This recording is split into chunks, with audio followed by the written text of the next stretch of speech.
Hello, all my lovelies.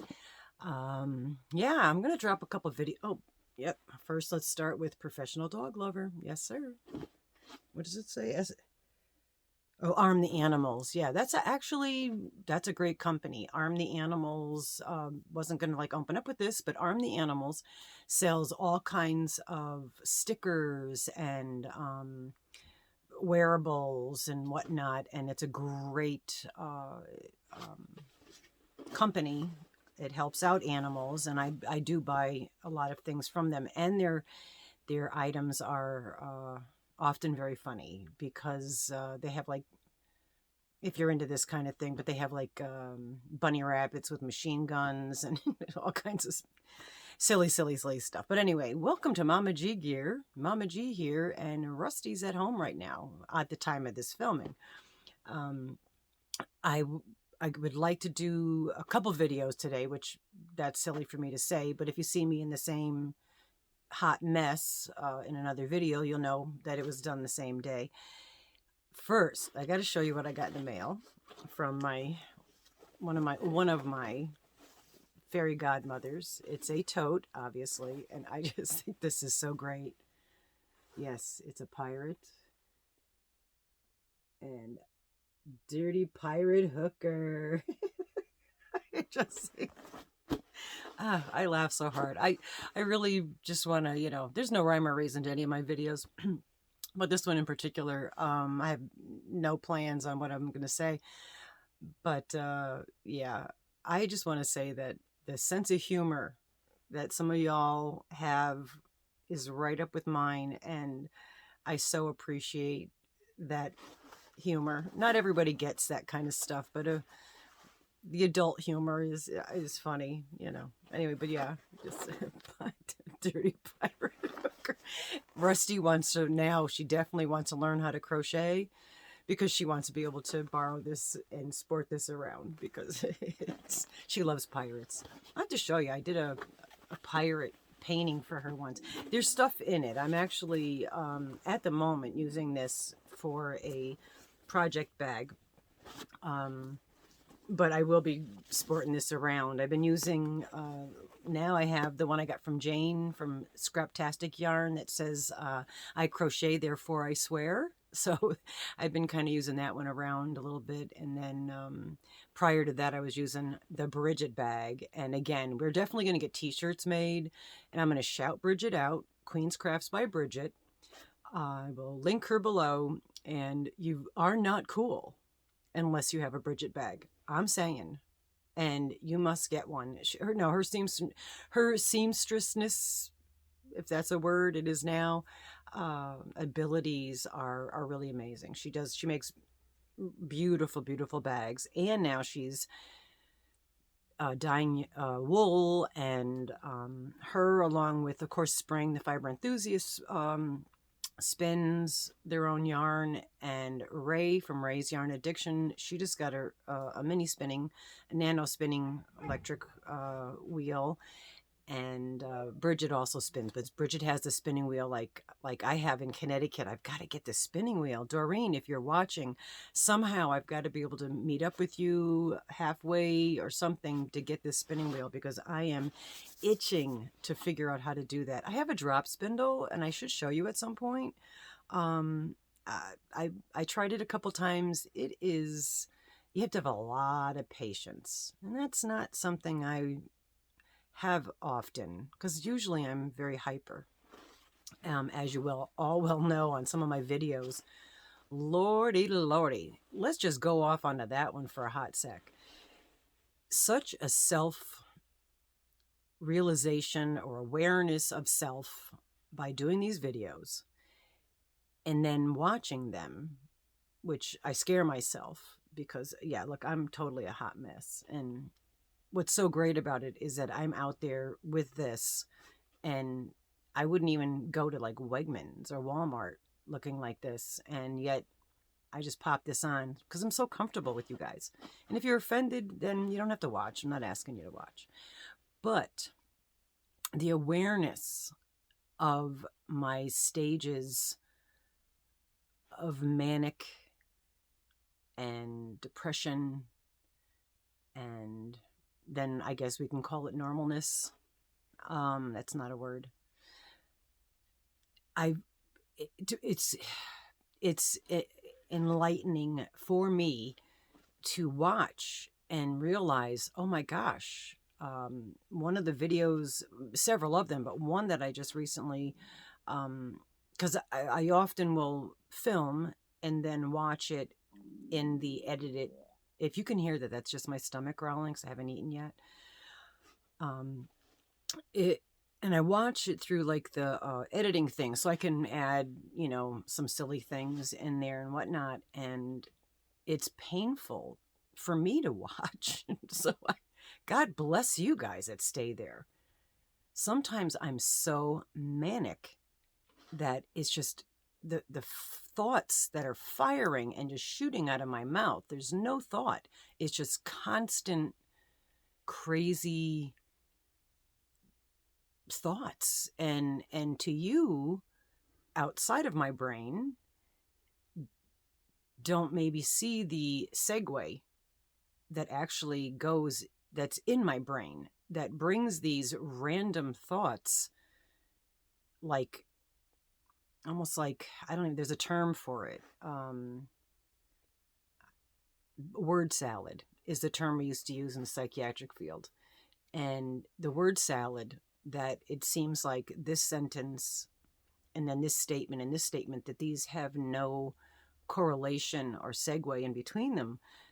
But when your brain is firing so quickly, it's nanoseconds of things that bring thoughts, that bring this thought to this thought. There's a whole bunch of little things that just nanoseconds fire. So in somebody's brain who is having a manic episode or in a manic state, it seems as if these verbalization of thoughts, that I'm having a hard time even speaking, because this is just coming out of my head, cold calling you on this one. But there is segues that go from point A to point B thought, and though they appear completely random, but they're not inside the brain thought processes when you're in a manic state. Anyway, so I'm going to try very much to, like I'm doing right now, to slow myself down, be aware of the fact that I may be in a manic state, and be a little calmer, think a little more in between my speaking and my thoughts. So I hope that will be helpful. I can't guarantee that every video will be calm, cool, and 2 snaps and a thumbs up, but I will try to be more aware of the fact that I often chatter so quickly and so randomly that every thought that's in my head I'm trying to verbalize, and it causes me anxiety to watch it take place, and that's myself. So I can only imagine those of you who have anxiety, that I'm probably a huge trigger for a lot of you. So anyway, but yeah, I don't know how this went in from pirate hookers to mental health, but I would like, a lot of us, many people, if not almost all people, have some sort of brain processes or whatever, or physical ailments. That's what makes us great. We're all different. God, imagine if we were all the same. It'd be like Stepford Wives. We don't want that. We want to be different. That's what's exciting about the world, is that we all have our unique quirks and personalities, and that makes it interesting. Otherwise, if we all were the same, we would probably not like each other, because we'd be seeing ourselves in each other and projecting. But anyway, so I think even though this is only 10 minutes in, maybe we'll either stop it, or unless something pops into my head, let's continue with mental hellness. Actually, we're keeping that. Mental hellness. Okay, we just came up with a new term, because that's perfect, because it really is mental hellness. All right, so the heck with the wellness. We're working on the wellness, but we're dealing with the hellness. Okay, so oh man, I don't know. I could have a party all by myself. I just entertain myself so well. Yeah, so mental hellness, let's do it. That's the title of this one. Yeah, so that's mania, or manic, or hyperactivity, however you want to, whatever word you want to, label you want to put on it. And then the opposite, because the pendulum always does swing. I have in my own self-awareness and dealing with others that have bipolar or manic depression. I'm not sure what the politically correct term is for that today, because it changes. All these terms change, and it's difficult for someone who's been in the field for 40 years to get past the old terminology and keep up with the new terminology. And that goes for just life in general, with pronouns and all that. It is difficult for us old folks to be privy of the new politically correct term of the day, because it often is of the day. And the other part, I was saying about the pendulum, is I've noticed, and I don't know if this, I've not read this in a book, I've not heard this from a therapist or a psychiatrist, but I've noticed for myself that when I go into like a depressive state, depending on how high and how long that pendulum is at that point, often it will swing to the opposite, and I'll experience a similar level and time frame of a manic state, and then goes a little lower, little lower, little lower, and then to what we call normal. What is normal, really?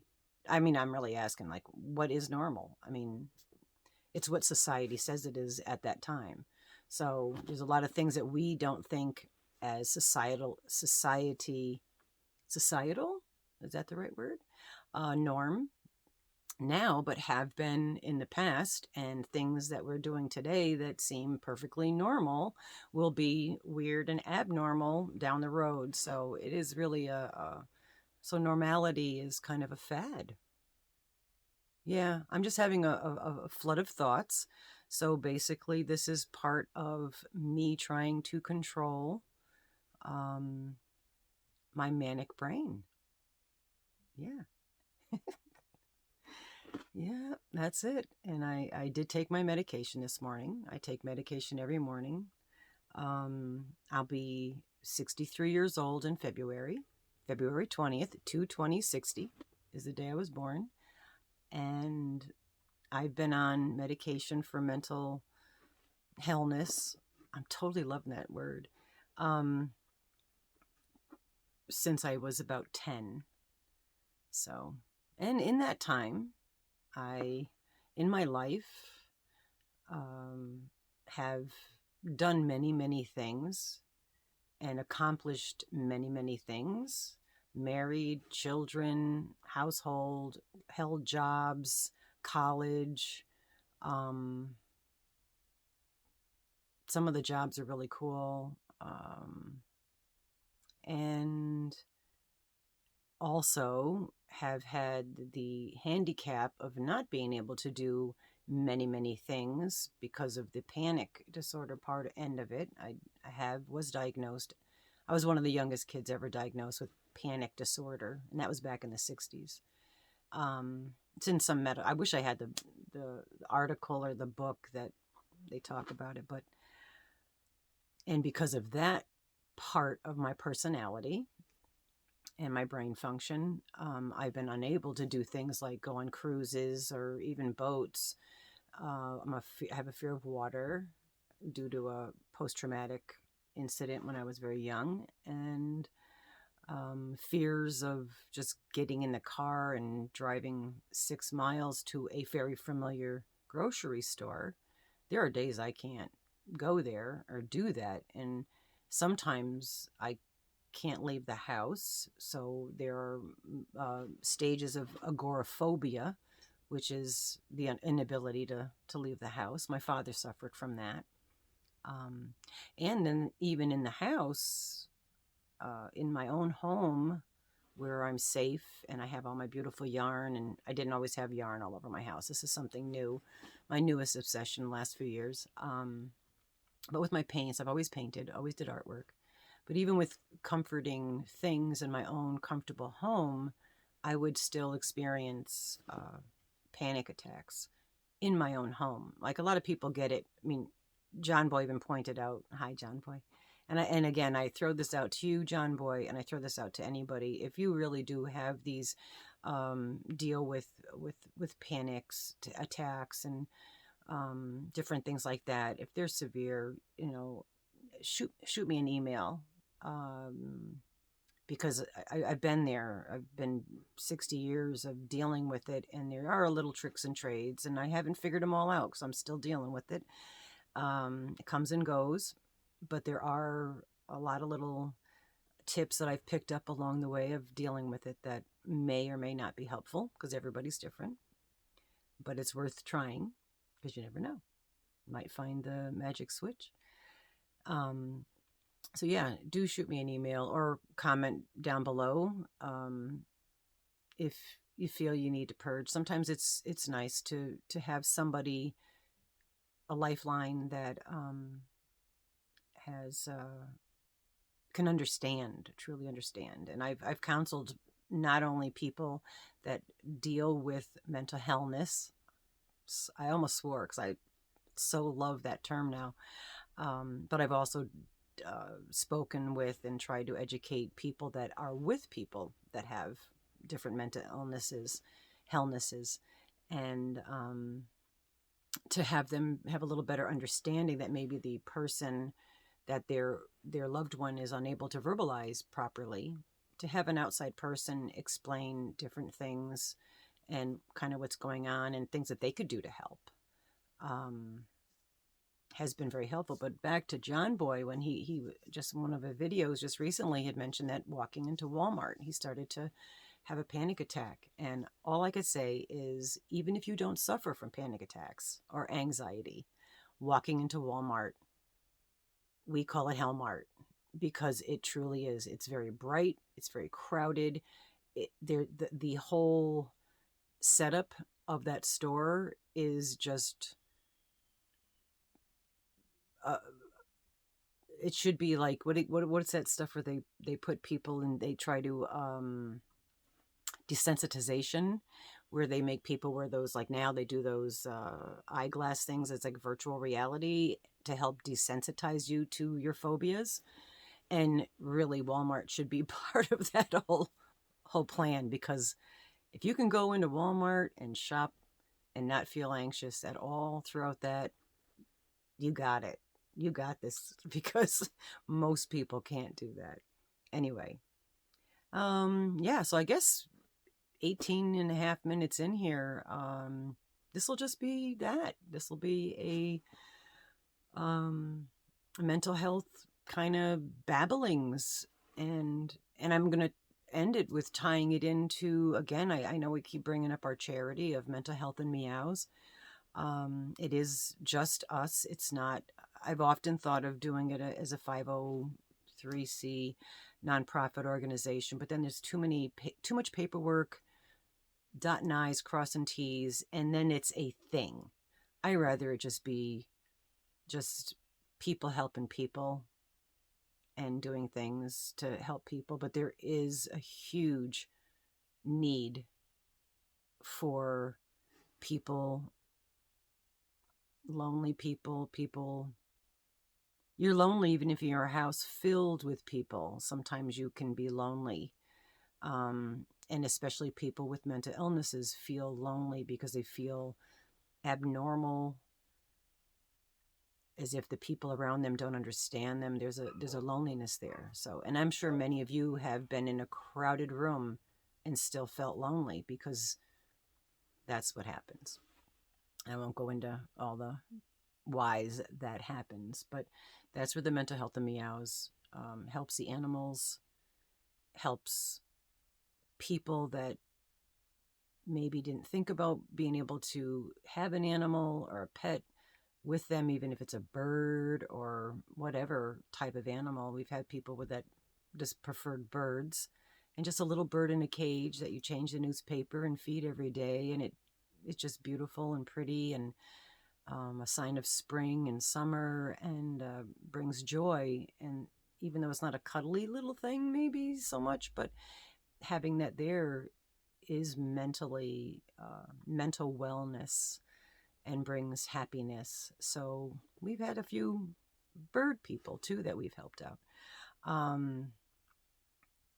And then elderly people, and even if they're not experiencing, beginning forms of dementia or things like that, but just sometimes, people don't go visit you when you're older. You don't get out to socialize when you're older.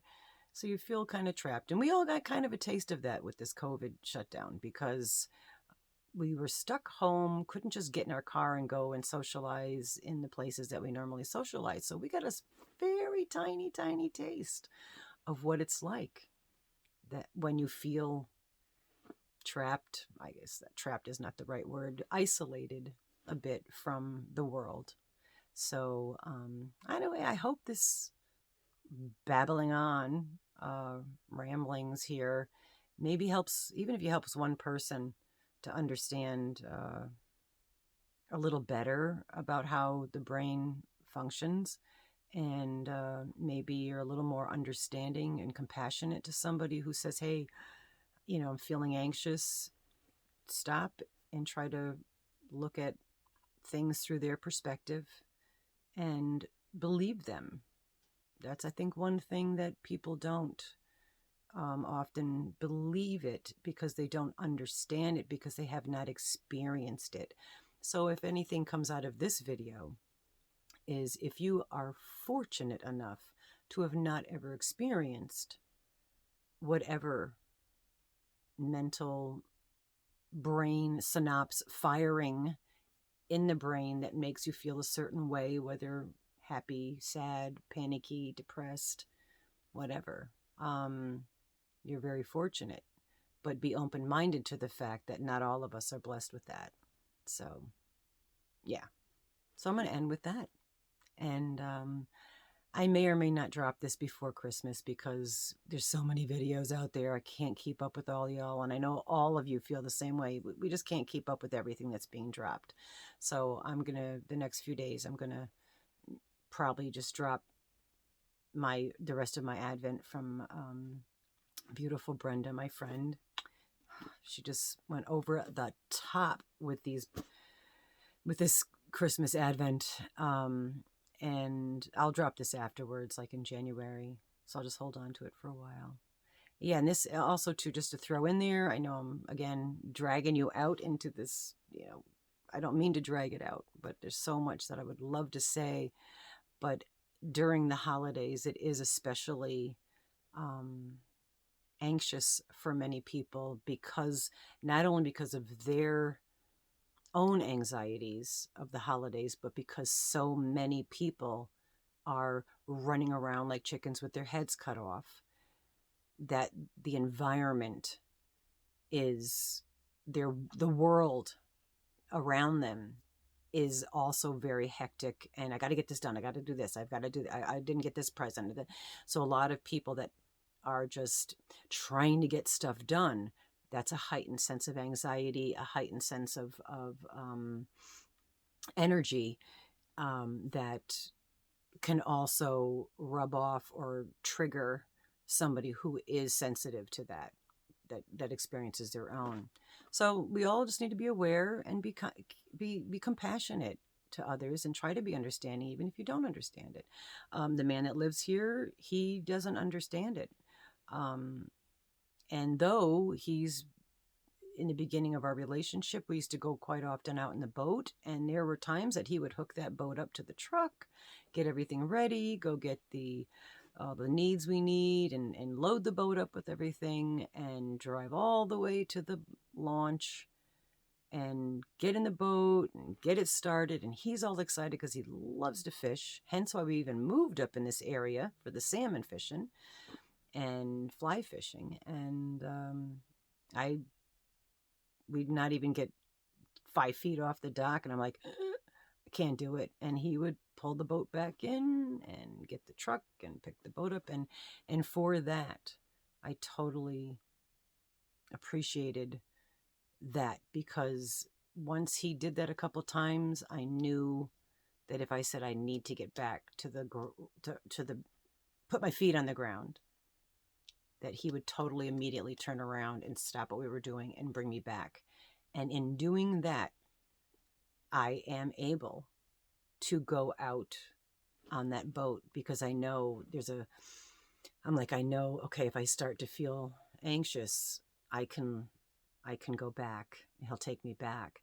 And just knowing that, I'm able to stay out there longer. And we've been out in the Sound, and he's actually let me steer the boat when I was drive the boat, I guess you call it. I don't know, is that what you call driving a boat?